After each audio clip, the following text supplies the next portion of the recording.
রাতের অন্ধকারে পূজা চলাকালীন জাগ্রত রক্ষাকালী মন্দিরে মদ্যপ অবস্থায় দলবল নিয়ে চড়াও তৃণমূল নেতা। মন্দির কমিটির সদস্য এবং পুরোহিতকে গালিগালাজ মারধরের অভিযোগ। বলির খড়গ নিয়ে মারতে উদ্যত, ছাড় পেলেন না মহিলারাও। সামাজিক মাধ্যমে ভাইরাল ভিডিও। বাংলাদেশ করতে চাইছে তৃণমূল, অভিযোগ বিজেপির। দল পাশে নেই দাবি তৃণমূলের। ব্যাপক চাঞ্চল্য।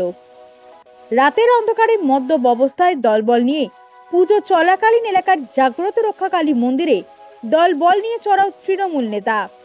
পুজোতে বাধা দান। মন্দির কমিটির সদস্য এবং পুরোহিতের উপর চড়াও। মহিলা সদস্যদেরকেও মারধর, অশ্লীল ভাষায় গালিগালাজ। মন্দিরে থাকা বলির খড়গ নিয়ে আক্রমণের চেষ্টা। ভিডিও ভাইরাল সামাজিক মাধ্যমে। ব্যাপক ক্ষোভ এলাকায়। থানায় লিখিত অভিযোগ দায়ের। বাংলাদেশ করতে চাইছে তৃণমূল, আক্রমণ বিজেপির। দল পাশে নেই, প্রশাসন ব্যবস্থা নেমে সাফাই তৃণমূলের। মালদা জেলার হরিশ্চন্দ্রপুর থানার অন্তর্গত কাবুয়া রোডে জাগ্রত কাবুয়া মা রক্ষা কালী মন্দিরের এই ঘটনায় ব্যাপক চাঞ্চল্য। মন্দির কমিটির অভিযোগ, হরিশ্চন্দ্রপুর 1 নম্বর ব্লক পঞ্চায়েত সমিতির তৃণমূলের সদস্য বাবলু কর্মকার মদ্যপ অবস্থায় রাতে মন্দিরে পুজো চলাকালীন দলবল নিয়ে চড়াও হন। মন্দির কমিটির সদস্য হরিকান্ত মাহাতোকে অশ্লীল ভাষায় গালিগালাজ করেন এবং হুমকি দিতে থাকেন। মন্দিরে থাকা বলির খড়গ নিয়ে মারতে উদ্যত হন। পুরোহিতকেও গালিগালাজ করেন। সেই সময় তাকে বাধা দিতে গেলে তিনি এবং তার দলবল মারধর শুরু করেন। এমনকি সেই সময় পুজো চলাকালীন যে মহিলারা উপস্থিত ছিলেন তাদেরকেও মারধর এবং গালিগালাজ করেন। সমগ্র ঘটনা নিয়ে মন্দির কমিটি হরিশ্চন্দ্রপুর থানায় লিখিত অভিযোগ দায়ের করেছেন।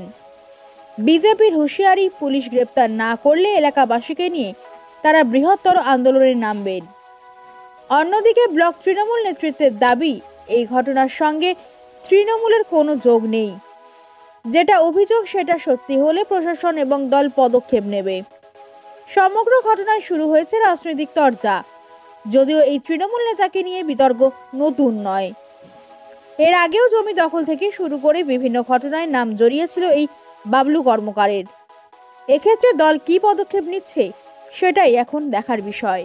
মানে পুজো যখন চলছিল তখন বাইরে চিৎকার সব চেঁচামেচি করে যাচ্ছে। আমরা তো ভিতরে ছিলাম, বুঝতে পারছিলাম না। তারপর দেখছি গেটের সামনে বাবলু কর্মকার আর ওর যা আছে 10-15 জন ছেলেগুলো নিয়ে খাড়া হাতে নিয়ে চলে এসছে। খাড়া বলতে ওই যেটা দিয়ে বলি দেয়, আচ্ছা, ওটা ওর হাতে দেখছি। আমাদেরকে এই করছে যে কাকে বলছে সেটা বুঝতে পারছি না, কিন্তু ভিতরে তো আমরা আছি, বলছে বের হোক, কাটবো তোমাদেরকে। মন্দিরের সামনেই পুজো চলছিল। হ্যাঁ, পুজো চলছিল। তারপর তখন তো বুঝতে পারছি না আমরা যে কি হচ্ছে। তখন উঠে দাঁড়িয়েছি, আমরা এদিকে দেখছি, তো দেখছি ও আছে। তারপরে তো গালাগালি করে যাচ্ছে। তারপর কেউ খাওয়ার হাত থেকে কেড়ে নিয়েছে, তাও ও তো করেই যাচ্ছে। সেটা তো ভিডিওর মধ্যে তো সব দেওয়াই আছে। ভিডিওটা বানিয়েছিলেন আপনারাই? আচ্ছা, ওইখানেই ছিল যারা সব, আরো ভক্তরা ছিল। হ্যাঁ, ওরাও তুলেছে, ভিডিও করেছে। তারপরে বলছি এই কি কারণে এই তাণ্ডব, কি কারণে এই তাণ্ডব সেটা তো বুঝতে পারছি না। ওদের সঙ্গে তো কোনো আমার খারাপও ব্যবহার নেই, কোনোদিন ঝগড়াও হয় না ওদের সঙ্গে। যাই ওরা প্রণাম টনাম করে ওখান থেকে বেরিয়ে পড়ে। কিন্তু এবার কি হয়েছে ওরা তো সে তো ওই বলবে। বলছি মদ্যপ অবস্থায় ছিল মনে হয়, খেয়েছিল। কেন কি আমরা তো ভিতরে ছিলাম, আর দূরে ছিল, কিন্তু হাত বাড়িয়ে মারামারি করার চেষ্টা করছিল।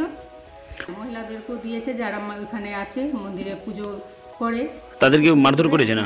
ওর বৌমাকেও ওই করেছে, ওদের সঙ্গে খারাপ ব্যবহার করেছে। প্লাস আমাদের তো ভিতরে ছিলাম কিন্তু করার চেষ্টা করছিল। ওখানে কয়েকজন ছিল আচ্ছা, ও ভক্তদেরকেও কি হেনস্থা করেছে? বলছি হরিশ্চন্দ্রপুর থানায় লিখিত অভিযোগ দায়ের করেছেন, কি ঘটনা ঘটেছিল?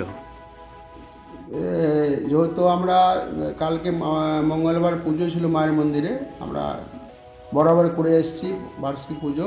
সেই অনুসারে কালকে 9টার দিকেতে আমাদের পুজো শুরু হয়েছিল। এবার 2:30টার দিকে ঠিক বাবলু কর্মকার তার দলবল নিয়ে পৌঁছায় এবং উৎপাত কথাবার্তা বলে। আমরা শান্ত হয়ে মন্দির বসেছিলাম। এবার তখন পুজো চলছিল? হ্যাঁ, পুজো চলছিল। পুরোহিত মশাই ছিল, পুরোহিত মশাইকে অপমান করেছে, গালাগালি করেছে এবং আমাদেরকেও গালাগালি করেছে, আমরা তাও শান্ত ছিলাম। তারপরে খাড়াতরা নিয়ে উৎপাত করেছে এবং আমার কাজের মাসি আছে তাকেও গালাগালি করেছে এবং মাসির যে বৌমা আছে তাকেও হাত ধরে টানাটানি করেছে। যারা ছিল তাদেরকেও ধাক্কাধাক্কি করেছে, উৎপাত করেছে, মহিলাদেরকেও করেছে।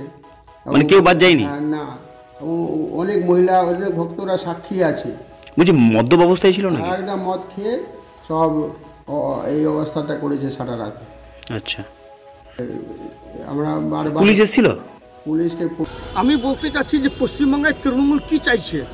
তৃণমূল কি পশ্চিমবাংলাকে বাংলাদেশ করতে চাচ্ছে? আজকে একটা সভ্য সমাজের মধ্যে যেখানে একটা মন্দিরের মধ্যে পুজো হচ্ছে, সেখানে তৃণমূলের নেতারা গিয়ে ওখানে তাণ্ডব করছে, যেখানে পুরোহিত বাদ নাই, মহিলারা তো আছেই। তৃণমূল চাচ্ছে কি? এটা কি বাংলাদেশ করে দিতে চাচ্ছে? কিন্তু আমরা এটা হতে দিব না। এই তৃণমূলের এই দুষ্টামি, এই নোংরামিতে আমরা বৃহত্তর প্রতিবাদ করছি এবং আমরা এটাকে কোনোদিন প্রশ্রয় দিই না। এই জন্য যদি পুলিশ কোনো ব্যবস্থা যদি না করে, তা আমরা বৃহত্তর আন্দোলন যেতে পারতে থাকবো, কিন্তু আমরা পশ্চিমবাংলাকে বাংলাদেশ হতে দিব না। আপনারা জানেন যে হরিশ্চন্দ্রপুরে শুনুন, মন্দির একটা পবিত্র জায়গা, পবিত্র স্থান। আর এই মন্দিরে হরিশ্চন্দ্রপুর বিধানসভা জুড়ে সাধারণ মানুষের একটা আবেগ এবং ভক্তি জড়িয়ে আছে। এই জায়গায় যারা এই ঘটনা ঘটিয়েছে তাদের জন্য আমি প্রশাসন এবং পুলিশ আইনকে আমি বলবো, পুলিশকে বলবো, প্রশাসনকে বলবো, আইনের মতন করে যেন ব্যাপারটাকে দেখে যেন উপযুক্ত যারা দোষী তাদের যেন শাস্তি তারা দেয়। এবং আমাদের দল এসবে পাশে থাকে না এবং পাশে থাকবেও না। এইসব ঘটনায় এসব এসব বলার কথা না। এইসব ভক্তির একটা জায়গায় যারা এই ঘটনা ঘটিয়েছে তাদের পাশে দল থাকবে না। এর আগেও যার